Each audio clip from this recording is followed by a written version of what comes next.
Dominators, welcome back to the TCGCI channel. Okay, back at it again. So today I have with me the Omega Glendios deck recipe.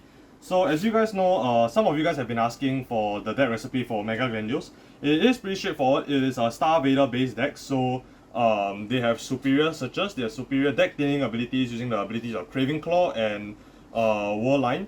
But we'll go to that as we move along with the video. So to start off, the starter doesn't matter since that we're in V series. They all have the same skill to write, draw, and add a quick shield. We move on to the trigger lineups. We are moving with 8 crit, 4 draw, and 4 heals. The reason why we are not running more than 4 draws is because we need the shield value in order to survive our enemies' onslaught, as we attempt to lock them down and crush them with our bigger numbers. That is the specialty for Glendios, where we have to lock their 2 front rows and eventually their back rows as well, as we attempt for World End as a cheese kind of win con. The more realistic win con is to beat them down in the face. So for the triggers, 844, simple. We are running the Grade 3 heals because, you know, it's pretty standard all along. You don't want to die to your opponent going to Grade 3 and cheesing the hell out of you. So yeah, that's it for the triggers. So for the Grade 1s, we have Rubidium. This Grade 1's ability is when placed on Vanguard Circle, you can check top 7 for any reverse cards and add it into your hand, then shuffle your deck. And on the Rearguard Circle, it has a con ability to give your reverse units a shield value of 10k, and the ability to intercept when they're on Rearguard Circle.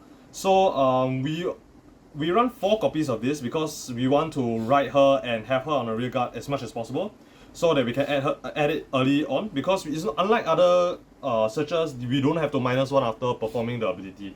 But of course, this is only on Vanguard Circle. Other people do recommend, for example, our shopkeeper John, he does recommend running this instead, an extra reverse unit of any type, as long as they are different names, so that it is more likely that we can see it and provide better utility for our Glendios turn. However, I do feel more comfortable having this as a 4-off, since that it already has a 10k shield, and seeing her on turn 1 feels really good. Next, we have Warline. This is what makes Glendios actually playable. Its skill is placed on Vanguard on Rearguard Circle, Soul Blast 1. You choose a reverse unit from your hand and ditch it. Then you check the top 7 of your deck and add 2 Star Vaders of different names. So your Star Vaders include Rubidium, Warline, Craving Claw, Magnet Hollow, Zirconium, and Glendios. So these few cards over here. Basically anything that's not a trigger or a reverse card. It can even add itself, which is neat. But the only issue is that the soul cost is very steep for Glendios, and there isn't enough cards that add itself into soul without minusing. So this is your great. This basically just thins your deck by 2 and also gives it better utility for your Glendios on Grade 3 for you to Omega lock immediately. So moving on, we go on to Craving Claw.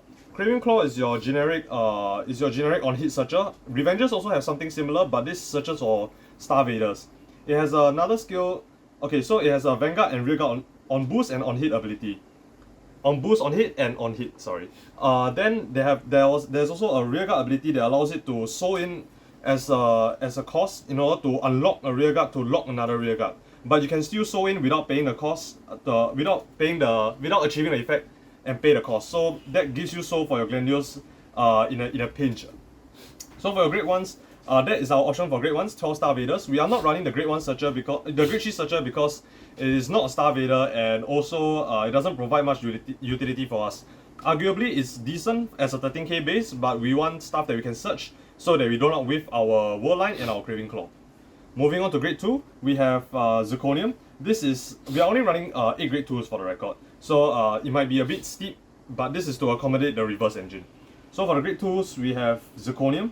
This guy allows you to, okay, this was released in the Chaos set as well, and it's reprinted this set. So Counter Blast 1, on place on Vanguard or Rearguard Circle, you may pay the cost. Your opponent looks at the top card of their deck and locks it to an open Rearguard Circle. Do note that even after paying the cost, your opponent can, if the opponent has a full board, he cannot lock the top card of his deck. So and also if he locks it at the back row as a back row Rearguard as a lock card, you get plus 10k power and you draw a card. And a secondary effect is as a con ability, your Vanguard becomes base 2 crit, so it does not stack with force 2 when your opponent has at least 1 lock card, and your opponent must be Grade 3 while you're at it. So this is what makes Star Vaders in playable in premium, but in standard, this is what gives your Glendios the killing pressure when your opponent goes to grade 3. So normally this helps you threaten your opponent when your opponent doesn't place any cards for your Glendios to even have their effects proc. Okay, so moving on, we have Magnet Hollow. Magnet Hollow is your generic searcher, the counter blast search for a card, but this time it only searches for reverse cards. Similar to last time, unlike its original counterpart where it did on hit effects, it searches on place, and it also gains 5k for each. As a con skill, it gains 5k for each reverse card bound. So this ties in conjunction with Glendios skill. So that's it for the grade tools that we have.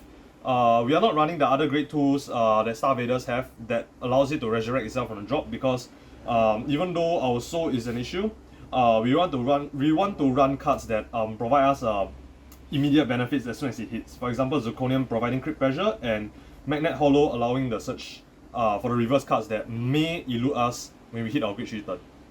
Moving on to the grade 3s, we have Omega Glendios, which is the main boss monster for the Glendios deck, and we run 9 reverse units.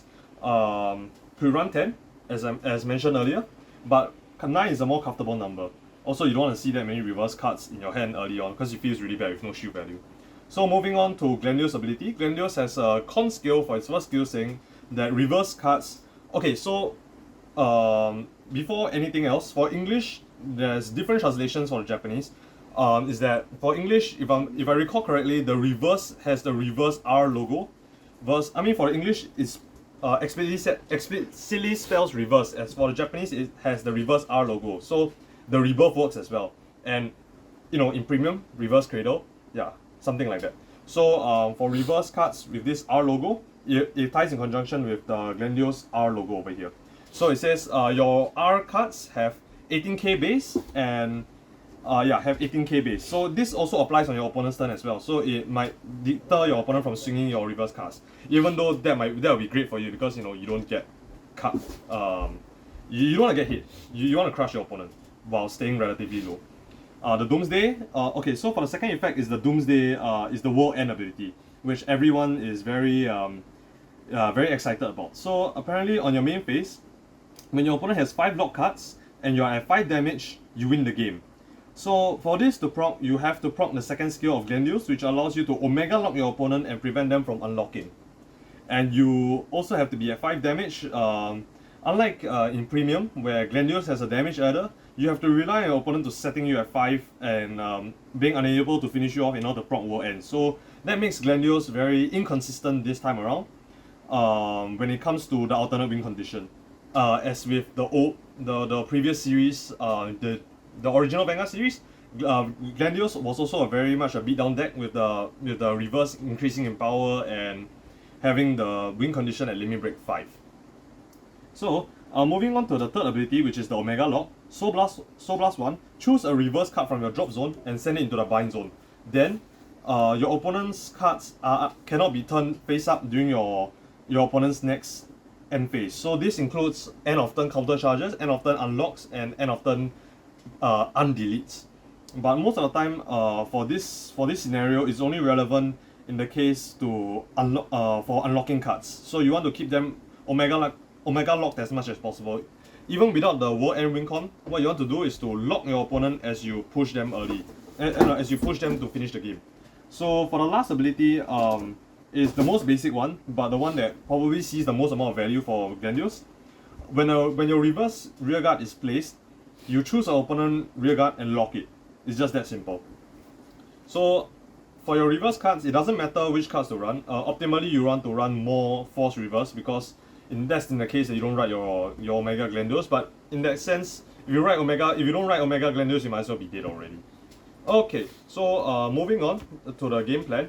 For Omega Glendios, most of the time, as mentioned, you want to play a beatdown strategy with by calling rears like this and this. So you can lock your opponent's cards, and they are unable to interact with you. So eventually, by your second turn or so, your opponent should have like your second grade 3 turn, your opponent should have 2 lock cards if they are not playing unlocker clans or clans that can interact with your locks in any way. If they do, then the matchup is pretty much doomed against you. But if they don't, then great. They only have one column to swing you, as you have 3 to swing them. 1, 2, and 3. While they only have 1, which is excellent for you because you put almost 3 times the amount of pressure to them as they do to you. However, you do have to understand that Glendios is still very brittle against force clans that can withstand. For example, Dragonic Overlord, the Rebirth. Even though Rebirth has this condition that immediately sets up Glendios' win condition, the fact that they are able to attack you 3 to 4 times in one turn really has the chance to destroy you before you can even perform the world end skill. Even though it is possible to have the world end skill. Smart Kagero players will just stay on DDD like a few times and poke you perhaps 2 to 3 times with their DDD, and you just explode before they even have the chance to, give you some hope for the reverse. Aside that, for your force placements, make sure to always choose force 1. Most of the time you won't choose force 2 because you have Zirconium, as mentioned. Unless they have unlockers, then only then you have to cheese with force 2. But even so, that matchup is pretty much doomed already. So yeah, that's about it for Omega Glendios. It's a pretty straightforward deck, very much similar to Chaos when it was first released in V series. Yeah, and I hope you guys will comment for any form of feedback or anything. If there's any questions about the deck recipe. There's no questions. It's just Glendios. Yeah, right? just lock it. Ah! Okay, yeah, that's about it. So thanks everyone for watching, and peace out, I guess. Yay! Okay, goodbye. Bye-bye.